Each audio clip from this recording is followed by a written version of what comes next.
So this is a paper that I researched for this presentation. It was published in the Nature Journal back in 2022, specifically in the scientific report section. And the title of it is Metformin Sensitizes Leukemic Cells to Cytotoxic Lymphocytes by Increasing Expression of Intracellular Adhesion Molecule 1, or ICAM1. And if this title is a little complex right now, don't worry, because I'll explain it later. So just for some background, metformin was a drug, or still is a drug, that's been used to treat high blood sugar levels in patients with type 2 diabetes. It was approved by the FDA in 1995, and it's had positive results in treating these type 2 diabetic patients. So the question here is, why is it being used in cancer, and is it beneficial to be used in cancer, or are there some negative aspects to it as well? So that's the question we're trying to figure out over here. So to answer this question, how is this anti-diabetic agent even being used in cancer? We need to start with some background. So the Warburg effect is something that basically explains how tumor cells, since tumor cells proliferate really quickly, this requires large amounts of energy. And to get these large amounts of energy, tumor cells shift to a more glycolytic metabolism. And that's like the simplified version of it. The main idea here is that tumor cells are dependent on availability of glucose in the body to be able to proliferate and spread the cancer throughout the body. And these characteristics, like this dependency on glucose, makes the Warburg effect an attractive therapeutic target for research and anti-cancer treatment, which we're going to see here. And metformin specifically has a pretty complicated mechanism of action, and they even mentioned this in the paper. The fact that metformin has a mechanism of action that some aspects of it haven't even been discovered, which is kind of surprising. But this is a much simplified version of it, but I want to just direct your attention to this purple box here. The main idea here is when a patient takes metformin, which is just an oral pill, it activates the AMK pathway, and through a longer pathway of activation, it actually inhibits glucose production. So there's a decrease in the end result of glucose. And if we tie that back into the Warburg effect, since tumor cells are so dependent on the availability of glucose to proliferate and spread the cancer, it's clearly a problem. But it's beneficial for patients with cancer to be taking metformin because the tumor cells can no longer proliferate. And just for some more background, tumor cells protect themselves from a kind of immune cell called cytotoxic lymphocytes. And I'm going to be using this term a lot. Cytotoxic lymphocytes are basically an immune cell that play a critical role in eliminating infected or cancerous cells, specifically by binding to the tumor cells and then working on killing it.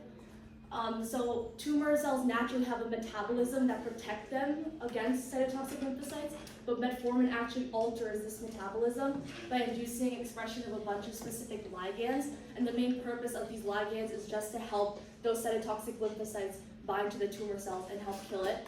So some examples of those ligands are natural killer ligands and intracellular adhesion molecule, or ICAM1, which is a ligand of the lymphocyte function-associated antigen LFA1. There's a lot of letters here and a lot of complicated names, but the main idea here is that with these ligands, the cytotoxic lymphocytes can easily bind to the tumors and kill it. So it's better to have more of these ligands. This paper specifically noted that metformin in hematologic cancers such as leukemia has received less attention, and they've had some previous clinical trials where they've tested metformin against solid cancers, but they wanted to see if it's effective in solid cancers, would it be possible to use it in leukemia? And overall, this paper is just a collection of many different mini investigations about the use of metformin as a cancer drug, but with a specific focus on its limitations and strengths depending on what else is available in the body. And here is the first mini investigation. So as we learned back in, or if we didn't learn, P53 is a tumor suppressor gene.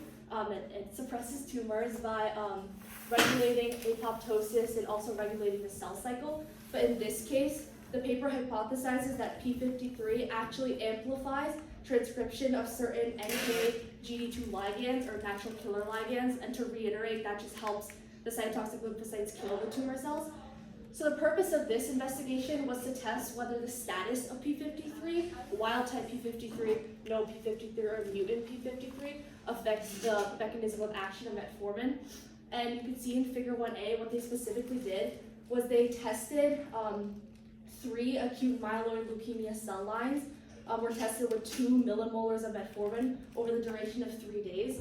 And on the x-axis, you can see a variety of different ligands. Just to keep things simple, this is just what helps the cytotoxic lymphocytes kill the tumor cells. And on the y-axis, you can see the x-fold change. And to explain what that is, if you can see, the control is all at level 1, or like number 1, and then the white bars are just that many times 1, because 1 is where the controls are always at 1. And the conclusion here, as you can see at the top, is that metformin, specifically in the wild-type p53 version, or OCI-AML3, had the highest expression of these 3 ligands. And just to reiterate again, the expression of these 3 ligands will help the cytotoxic lymphocytes bind to the tumor cells and therefore effectively kill it. While in the p53 null and the mutant p53, we still see some of these effects, but it clearly isn't as strong as when you have wild-type p53. And then I also included figure 1b because I thought it was kind of confusing. Here they're showing that instead of metformin being cytotoxic, meaning having an effect on killing the cells, it may actually be cytostatic. And cytostatic just means that it affects cell growth. So here you can see that metformin isn't really having that great of an effect on cell survival, but over here it's clearly having an effect on decreasing the number of cells, which is kind of inconsistent.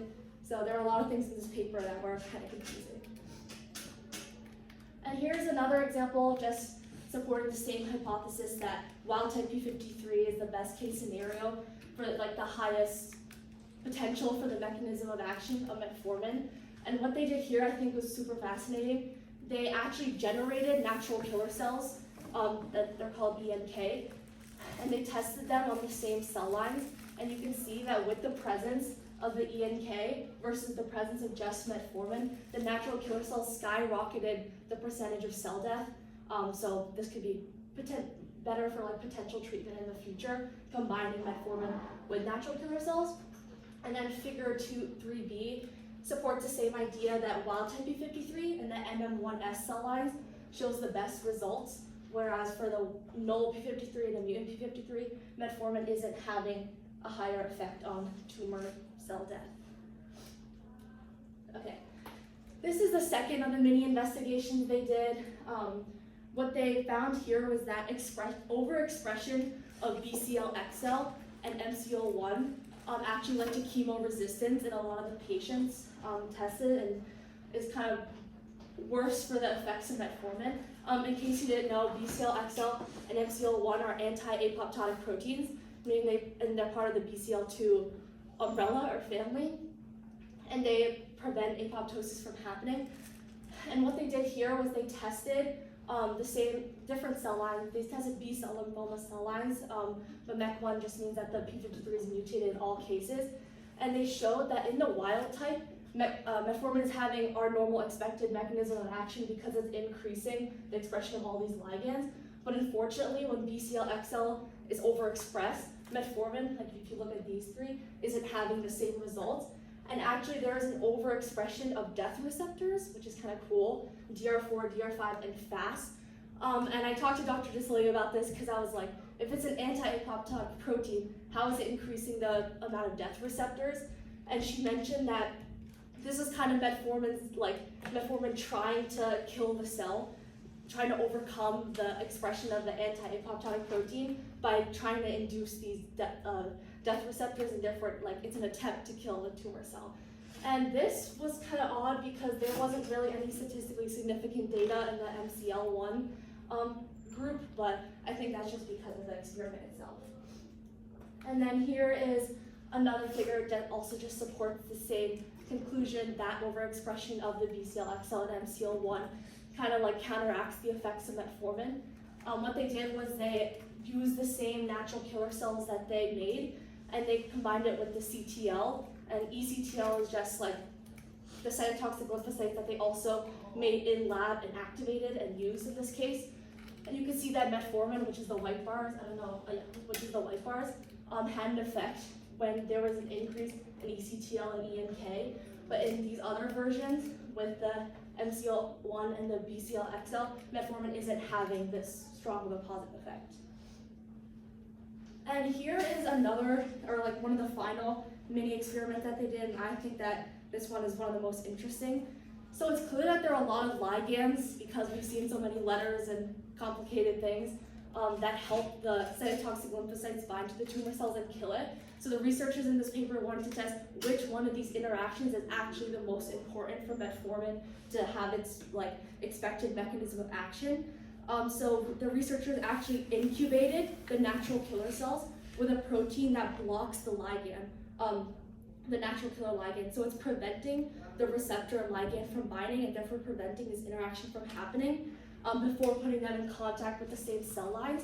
But surprisingly, there was no real difference in the percentage of cell death, which kind of shows that this specific interaction between the natural killer cell and the natural killer ligand isn't the most important. But what they did next was, as you can see in figure 6b, they made a construct called D1D2 that blocks the ICAM1 and LFA1. Just to reiterate, that's the adhesion interaction that helps the cytotoxic lymphocytes bind to the tumor cells most efficiently. And you can see that there was a real decrease in the percentage of cell death when the ligand was blocked, which I think is kind of cool. Okay, and lastly, I just wanted to include an actual trial that they did for mice, and there is a lot more in figure 7, but I thought that this was the most interesting thing. What they did was they took cells that induced tumors and they injected them into mice, and then they treated them over 26 days. And they treated them with a lot of different combinations, just natural killer cells, metformin plus natural killer cells, anti-CD20, which kind of has the same mechanism of action in killing the tumor cells. And they noticed that, this is also really interesting, that only a combination of all 3 of the treatments led to the highest decrease in tumor volume. But if you just combine 2 of them, it still works, but nothing is as beneficial as combining all 3 of them, which I thought was kind of cool. But this is also in mice, so it's definitely not going to be the same in humans.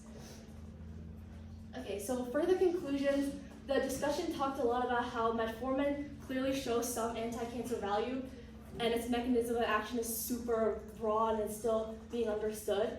And there have been some clinical results that have shown to be positive, but the results are still inconclusive due to differences in timing, dose, and duration of the patients treated so far. This is kind of unfortunate.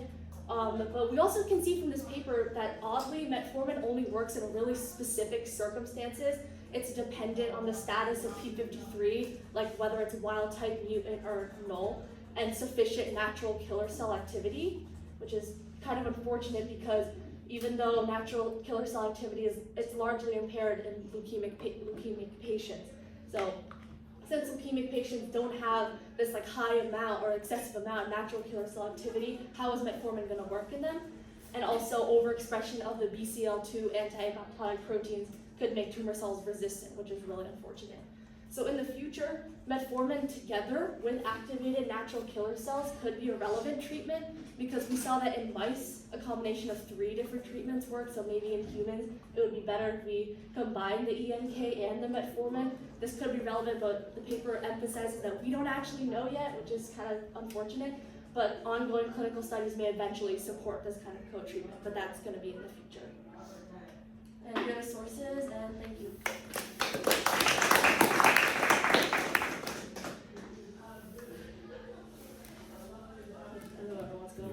Wait, can you go back to figure 7? Yeah. Wait, I have a question. Why did the metformin actually have an increased tumor volume compared to the control? Why did metformin have an Only using metformin.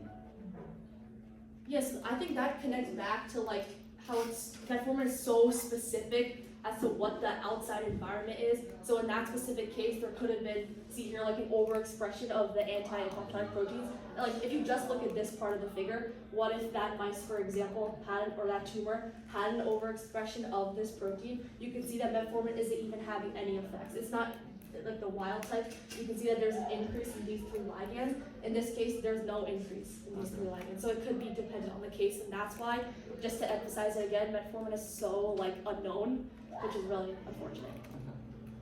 Would you be able to go back to figure 7? Yeah. So what kind of tumor did they put in the mice? And what is anti-CD20? Okay, yeah, I have it here. So the researchers used B-cell lymphoma cells that quickly induce tumors, and they injected them like under like the mice's skin.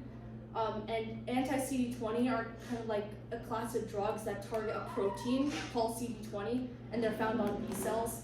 And they're just used to treat B-cell malignancies. So that's what this is in this case. So it's kind of just another treatment, but I thought I wanted to include this because I thought it was interesting how metformin isn't working alone, and it kind of supports the rest of the paper in that everything is so unknown. Because why shouldn't metformin work alone? We don't know yet.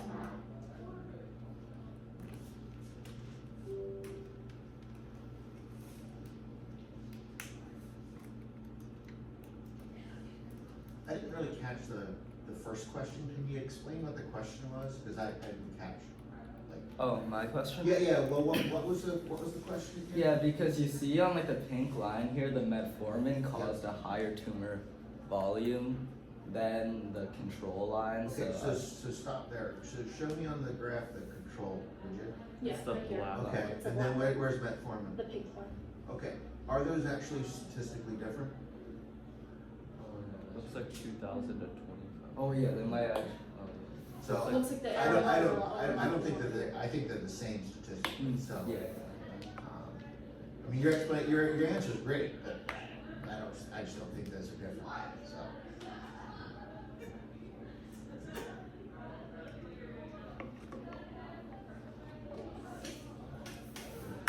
Wait, can you go back to like figure 1 or like kind of like all the figures? Wait, I was just wondering, maybe you answered this or this is like a dumb question, but like what do like the asterisks like mean above the bars?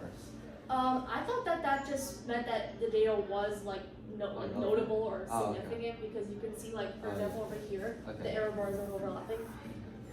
So like does it like mean anything that like some of them have like more asterisks than others? I actually don't know. I just interpreted that as I should pay attention to it, but I'm sure it might be. Okay. Yeah, typically 1 star is going to be significant at the 0.05 level, 2 stars is 0.01 level, and 3 stars is at the 0.001 level. Okay.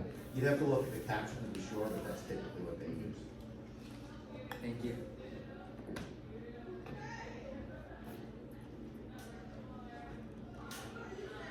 No more questions? Thanks for coming, everybody. If you're not on the email